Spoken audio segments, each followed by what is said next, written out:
आज एक बहुत ही दिलचस्प और थोड़ी अजीब कानूनी पहेली पर बात करते हैं।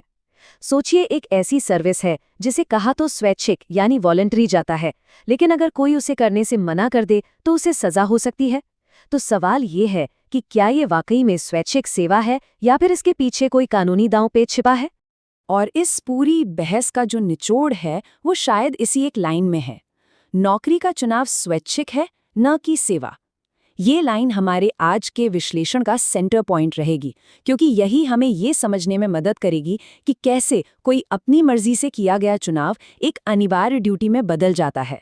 तो चलिए इसमें थोड़ा और गहराई से उतरते हैं। सबसे पहले ये समझते हैं कि कागजों पर यानी ऑफिशियली इस सेवा को दिखाया कैसे जाता है। देखिए, जब कोई भी इस सर्विस को ज्वाइन करता है तो जो एनरोलमेंट फॉर्म होता है उसमें एकदम साफ साफ लिखा होता है कि वो अपनी मर्जी से यानी स्वैच्छिक रूप से खुद को इस सेवा के लिए अर्पित कर रहा है। मतलब पहली नज़र में तो ये पूरी तरह से एक पर्सनल चॉइस का मामला लगता है, पर असली पेंच यहीं से शुरू होता है। ये चुनाव अपने साथ एक ऐसी शर्त लेकर आता है जो स्वैच्छिकता या वॉलंटरी होने की पूरी बात पर ही सवाल खड़ा कर देती है। होता क्या है कि एक बार आपका एनरोलमेंट पूरा हो गया, बस उसके बाद इस सेवा का पूरा कैरेक्टर ही बदल जाता है। हाँ बिल्कुल, एक्ट का सेक्शन 9 कहता है कि अगर कोई भी एनरोल्ड मेंबर ड्यूटी पर रिपोर्ट नहीं करता तो उसे 3 महीने तक की जेल हो सकती है। अब सोचिए, ये भला स्वैच्छिक सेवा कैसे हुई? ये तो उसके बिल्कुल उल्टा है। तो फिर सवाल यही है कि भाई इस कॉन्ट्रडिक्शन को, इस विरोधाभास को कानूनी तौर पर सही कैसे ठहराया जाता है? और यहीं पर विधिक छद्म या जिसे लीगल इल्यूजन कहते हैं वो पिक्चर में आता है। विधिक छद्म का मतलब आसान भाषा में एक ऐसा कानूनी पर्दा है जो दिखता कुछ और है पर उसके पीछे का असली मकसद कुछ और ही होता है।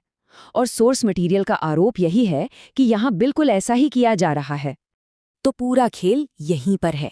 कानून ये कहता है कि नामांकन यानी एनरोलमेंट वो आपकी मर्जी है, एक चुनाव है, वो स्वैच्छिक है। लेकिन एक बार आप एनरोल हो गए तो फिर सेवा करना आपकी मर्जी नहीं बल्कि एक कानूनी हुक्म, एक मैंडेट बन जाता है। और अगर आप इसे नहीं मानते तो सजा मिलेगी। मामला इतना गंभीर है कि सोर्स इसे संवैधानिक द्रोह तक कहता है। मतलब आरोप ये है कि सरकार स्वैच्छिक शब्द का इस्तेमाल सिर्फ अपनी जिम्मेदारियों से पल्ला झाड़ने के लिए कर रही है, जबकि असलियत में तो सजा के डर से काम करवाया जा रहा है। चलिए अब ये देखते हैं कि इस पूरी कानूनी कलाबाजी का असल में जमीन पर जवानों के अधिकारों पर क्या असर पड़ता है।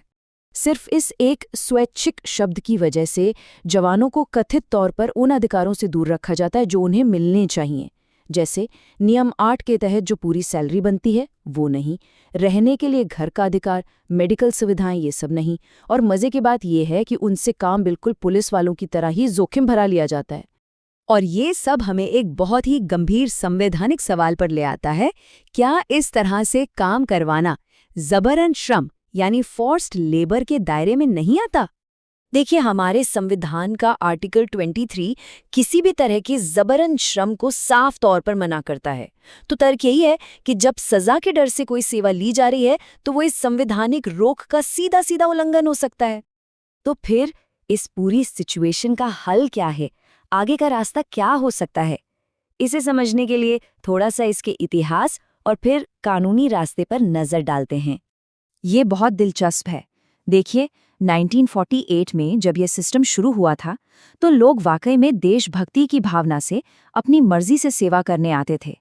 लेकिन आज आरोप ये है कि उसी स्वैच्छिकता शब्द को एक ढाल की तरह इस्तेमाल किया जा रहा है ताकि जवानों को उनके कानूनी अधिकार न देने पड़े। तो कानूनी रास्ता क्या है? पहला कदम तो यही है कि इस लीगल इल्यूजन को, इस कानूनी पर्दे को अदालत के सामने बेनकाब किया जाए, और इसके लिए रिट ऑफ सर्टियोरिटी का रास्ता सुझाया गया है। ये एक तरह की याचिका होती है जिससे किसी भी व्यवस्था की कानूनी जांच करवाई जा सकती है। और आखिर में हम सबके सोचने के लिए बस यही एक सवाल बचता है, जब कोई सेवा सजा के डर से करवाई जा रही हो तो क्या उसे किसी भी तरह से स्वैच्छिक या वॉलंटरी कहा जा सकता है? ये एक ऐसा सवाल है जो सिर्फ कानूनी नहीं बल्कि हमारी नैतिकता पर भी चोट करता है।